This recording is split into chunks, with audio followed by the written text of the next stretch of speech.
এই সরকার প্রথম কাজ ছিল দ্রব্যমূল্য নিয়ন্ত্রণ করা, আমি মনে করি। কারণ গত যে সরকার ছিল তাদের সময় দ্রব্যমূল্য অনেক বেড়েছে, তখনই মানুষের একটা নাভিশ্বাস উঠেছিল, ঘরে ঘরে এক ধরনের নীরব দুর্ভিক্ষ ছিল। কিন্তু এই সরকার আসার পরে মানুষ প্রত্যাশা করেছিল যে অন্তত দ্রব্যমূল্যটা আগে নিয়ন্ত্রণ করবে, তো সেটি কিন্তু তারা করতে পারেনি। আমি একটি পণ্যের কথাই বলি, আলুর দাম। যেমন এক সময় বলা হতো, ওই যে 111-এর সরকার যে ছিল তখন বলা হতো ভাতের বদলে আলু খাও, কিন্তু এখন কিন্তু আলুর বদলে চাল খেতে বলা উচিত, কারণ চালের দাম কিন্তু আলুর চেয়ে কম। এটি সাধারণ মানুষের জন্য খুব কষ্টকর হচ্ছে। আরেকটি আইন শৃঙ্খলা নানা কিছু, যেমন আন্দোলনের নামে সারা ঢাকায় সারা দেশে এক ধরনের বিশৃঙ্খলা চলছে। কিন্তু এই যে রিক্সা চলছে, কি রিক্সা বলে, অটো রিক্সা যে চলছে, অটো রিক্সায় জাহাঙ্গীরনগর বিশ্ববিদ্যালয়ে একটি ছাত্রী মারাও গিয়েছে, কিন্তু কোনো নিয়ন্ত্রণ নাই। তারা সব রাস্তাঘাট দখল করে রাখছে ঘন্টার পর ঘন্টা। এই যে আরেকটি কি বলে যে এই মহাখালী কলেজ, তিতুমির কলেজে ভর্তি হলো ছাত্ররা, হঠাৎ করে তারা বিশ্ববিদ্যালয়ের ছাত্র হতে চায়। তারা বললো যে তিতুমির কলেজকে বিশ্ববিদ্যালয়ে ঘোষণা করতে হবে একটা, এবং এই নগরীর সবচেয়ে ব্যস্ততম যে সড়কটি এয়ারপোর্ট রোড, সেটি 4 ঘন্টা ধরে বন্ধ করে রাখলো। আমরা জানি যে এই নগর, প্রত্যেকটা আধুনিক নগরীতে কিন্তু 25% রাস্তাঘাট থাকে, কিন্তু এখানে আমাদের আছে মাত্র 7%। 7%-এর অধিকাংশ কিন্তু দোকানপাট, এগুলো গাড়ি গুড়ি পার্কিং করে অকুপাই করে রাখে। কিন্তু সেখানে 4 ঘন্টা ধরে তারা আন্দোলন করলো।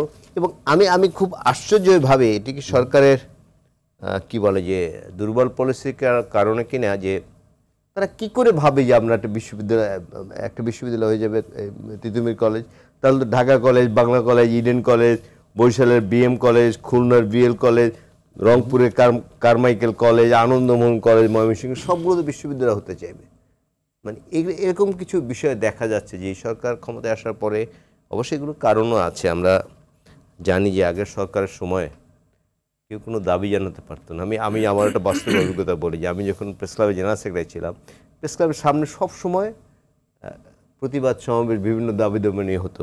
তারা কি করতো যে প্রথম 5 থেকে 7 মিনিট বক্তব্য শুরুর সময় শেখ হাসিনার খুব স্তুতি করতেন, তার পরিবারের সবার স্তুতি করতেন। পরে একদিন আমি জিজ্ঞেস করলাম, আপনি যার কাছে দাবি জানাচ্ছেন তার যদি এত প্রশংসা করেন, তো দাবি কীভাবে আদায় হবে? তো ওই ভদ্রলোক আমাকে বললেন যে দাবি এই প্রশংসা যদি না করে, রাতে বিভিন্ন বাহিনীর লোকেরা এসে আমাদের ধরে নিয়ে যাবে। এই অবস্থা ছিল। এখন তো একটু ধরুন, পুলিশ অত আক্রমণ করে না, মারধর করে না, বা ধরে নিয়ে অ্যারেস্ট করে না, গুম করে না। এই কারণে মানুষ একটু সুযোগ পেয়েছে, তার কথা বলতে চায়। কিন্তু স্বাধীনতার একটা সীমা আছে। আমি স্বাধীন মানুষ, এর অর্থ এই নয় যে কারণ বাজার আমি জামা কাপড় খুলে হেঁটে চলে যাব, এটা তো স্বাধীনতা না। সুতরাং এই তিতুমির কলেজ সহ বিভিন্ন যে আন্দোলন হচ্ছে, এই ধরনের আন্দোলন, যেমন হঠাৎ করে দেখলাম যে আনসার আন্দোলন করেছে, নিশ্চয় আনসারও না, কিন্তু তারা কি যেন আনসারের সহযোগী বাহিনী বা তার পার্মানেন্ট আনসার না, তারা কী করলো, সচিবালয় গিয়ে একদম প্রায় দখল করে ফেললো। এর আগে কিন্তু কোনোদিন মনে হয় না যে আমাদের এই দাবিটি জানানো উচিত, আমাদের চাকরি স্থায়ীকরণের দাবি জানানো উচিত। এই সরকার এসে পড়ি এটা জানিয়েছে। তারপর দেখলাম ছাত্ররা আন্দোলন করছে, তার পরীক্ষা ছাড়াই রেজাল্ট চায়। নিশ্চয়ই আপনি কি বলবেন যে এগুলোর ভিতরে ষড়যন্ত্র আছে? এই আন্দোলন ষড়যন্ত্র কিছু আছে, যেমন এই যে আনসার বিদ্রোহ অনেকে বলতে চান, সেগুলো তো এগুলো যেমন একটি জেলার নাকি অনেক আনসার এই সদস্য ছিল।